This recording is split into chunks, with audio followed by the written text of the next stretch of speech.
বাংলাদেশের কৃষিভিত্তিক গ্রামীণ অর্থনীতিতে ডেইরি খাত একটি গুরুত্বপূর্ণ ভিত্তি। ঢাকার নিকটবর্তী মুন্সিগঞ্জে গড়ে উঠেছে বিস্তৃত ডেইরি ক্লাস্টার, যেখানে হাজারো ক্ষুদ্র খামারি ও উদ্যোক্তা দুধ উৎপাদনের মাধ্যমে জীবিকা নির্বাহ করছেন এবং স্থানীয় অর্থনীতিকে সচল রাখছেন। মুন্সিগঞ্জ ও নারায়ণগঞ্জ সদর উপজেলায় প্রায় ২৮,০০০ পরিবার ভিত্তিক খামারি সীমিত সম্পদ নিয়ে ডেইরি খামার পরিচালনা করছেন। তবে প্রযুক্তি ও অবকাঠামোগত সীমাবদ্ধতায় উৎপাদন ঝুঁকির মুখে রয়েছে।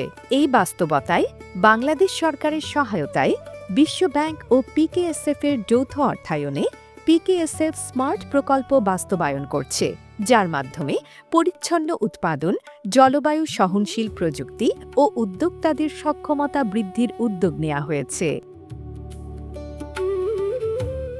ডেইরি ক্লাস্টারগুলোতে পানি ও বিদ্যুৎ ব্যবহারের অদক্ষতা পুরনো অবকাঠামো এবং সীমিত প্রযুক্তি উৎপাদন ব্যয় বাড়াচ্ছে। LED light, flow meter, auto drinker ও অন্যান্য প্রযুক্তি উৎপাদনকে আরও কার্যকর করতে পারে। তবে অধিকাংশ ক্ষুদ্র খামারির জন্য এসব এখনও সহজলভ্য নয়। নদী বেষ্টিত ও জলবায়ু ঝুঁকিপূর্ণ মুন্সিগঞ্জে জলবায়ু পরিবর্তন আজ প্রতিদিনের বাস্তবতা। পাশাপাশি গবাদি পশুর বিভিন্ন রোগ এবং অপরিকল্পিত বর্জ্য ব্যবস্থাপনা খামারিদের আর্থিক ক্ষতি ও পরিবেশ দূষণের ঝুঁকি বাড়াচ্ছে। আমার এই শেডটা আজকে ৩০ বছর ধরে, ৪-৫ বছর যাবৎ আপনার খাদ্যের দামটা বেশি হওয়াতে আমরা কুলাইতে করতে পারতাছি না। চনা গোবরের গেছে, টিন যাত্রা হয়ে গেছে। গরম পড়লে পানিরে গড়ে পানি খাওয়াম, গোসল করাম, তখন আমরা বিদ্যুৎ পাই না। কাঠ পচে গেছে, নিচে ডালাই পাড়াইতে পাড়াইতে নষ্ট হয়ে গেছে। ড্রেন ট্রেন করতে হইব। গরুর খামার করাতে আমি খুব লাভবান ছিলাম। এখন আমাদের কর্মচারীর দাম বেশি হওয়াতে কুলাইয়া উঠতে পারতাছি না, এখন ছাড়তেও পারতাছি না। যদিও এসব বর্জ্য ভার্মিকম্পোস্ট, বায়োগ্যাস প্ল্যান্ট কিংবা অন্যান্য সম্পদে রূপান্তর করা সম্ভব। এই ক্লাস্টারে যারা অধিবাসী তারা তাদের জীবন জীবিকা নির্বাহী করে গবাদি পশু প্রতিপালন এবং তার থেকে যেই দুগ্ধজাত পণ্য উৎপাদন হয় সেই উৎপাদনগুলোর বিপণনের মাধ্যমে। কিন্তু সমস্যাটা যেটা হয় যে তারা তাদের এই প্রতিপালন কার্যক্রম করতে গিয়ে যে কারিগরি জ্ঞান সেটা তাদের অভাব, এবং সেইগুলোর ক্ষেত্রে যে প্রতিপালন করার জন্য যেভাবে তাদের করার কথা, যে স্বাস্থ্যসম্মতভাবে যেভাবে উৎপাদন প্রক্রিয়া পরিচালনা এবং পরিবেশসম্মতভাবে উৎপাদন প্রক্রিয়া পরিচালনা করতে যে কারিগরি জ্ঞানের অভাবের ফলে তারা তাদের আর্থিক ক্ষতির সম্মুখীন হয়। এই জিনিসটাকে লক্ষ্য করে বিশ্বব্যাংক একটা প্রকল্প পরিচালিত করে এবং সেই প্রকল্পটা বিকেএসএফের মাধ্যমে বাংলাদেশে আনে, এবং সেই প্রকল্পটার পরিপ্রেক্ষিতে আমরা মুন্সিগঞ্জ ক্লাস্টারে একটা নতুন ইন্টারভেনশন, যেটা হলো RECP বলে, রিসোর্স এফিশিয়েন্ট ক্লিনার প্রোডাকশন, উপর লক্ষ্য রেখে আমরা এই প্রকল্পটা পরিচালনা করার জন্য পিকেএসএফের মাধ্যমে অনুমোদিত হয়। এই প্রকল্পগুলোর মেন উদ্দেশ্য যেটা হলো, তারা হলো গবাদি পশু পালন, দুগ্ধ পণ্য প্রক্রিয়াজাত সম্পদের সর্বোত্তম ব্যবহার, এছাড়া আরও তাদের যে কারিগরি জ্ঞান এগুলো বৃদ্ধি করে এবং বাজার সম্প্রসারণ করার জন্য যেসব সাপোর্টগুলো দেওয়া লাগে, প্রমোশন, ব্র্যান্ডিং, এগুলো সব এই প্রকল্পের মাধ্যমে দেওয়া হবে।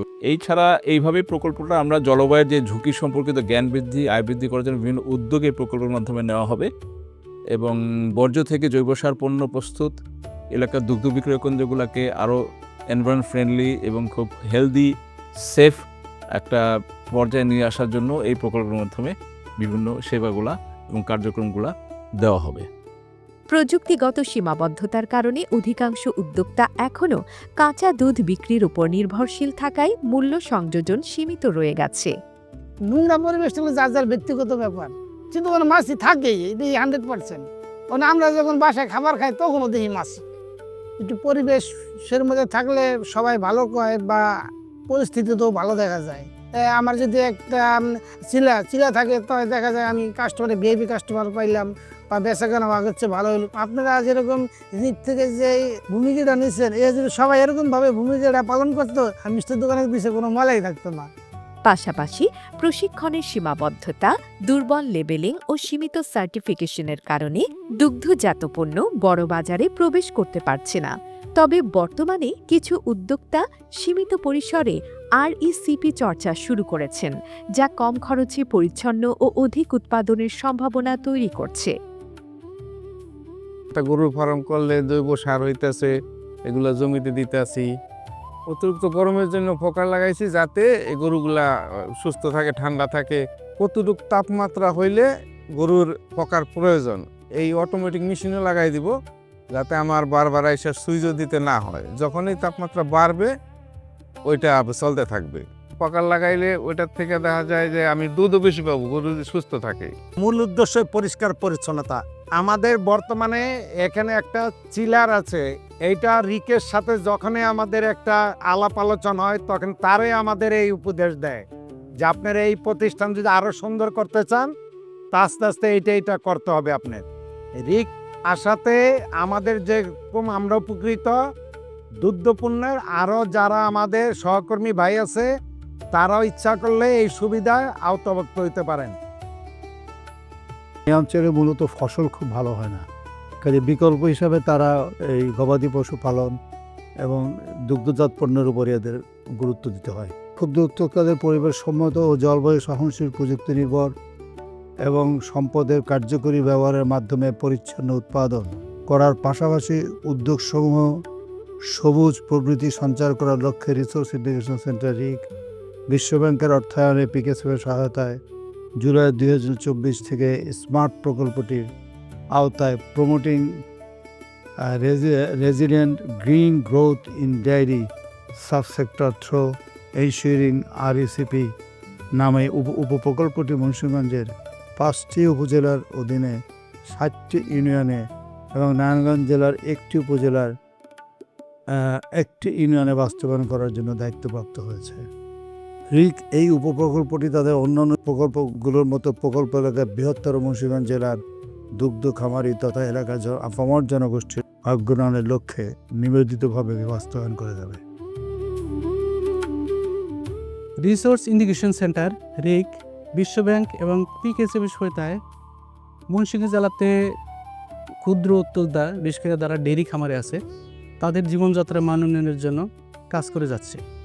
এবং তাদের যে একটা স্মার্ট কর্মসূচি আছে, এই কর্মসূচির মাধ্যমে কৃষকরা, বিশেষ করে খামারিরা যাতে কম খরচে ডেইরি ফার্মগুলা লাভবান করতে পারে, এই বিষয়ে তারা যথেষ্ট উদ্যোগ নিয়েছে এবং এই উদ্যোগকে আমরা সাধুবাদ জানাই। এটি কোনো পরিবর্তনের প্রতিশ্রুতি নয়, বরং বর্তমান বাস্তবতার একটি নিরপেক্ষ চিত্র। Resource integration centre RIC RECP চর্চার মাধ্যমে কম খরচে, কম দূষণে টেকসই উৎপাদনের সম্ভাবনা তুলে ধরছে, যা সঠিক প্রযুক্তি, জ্ঞান ও সমন্বিত সহযোগিতার মাধ্যমে একটি সবুজ ও সহনশীল ডেইরি ব্যবস্থা গড়ে তুলতে পারে।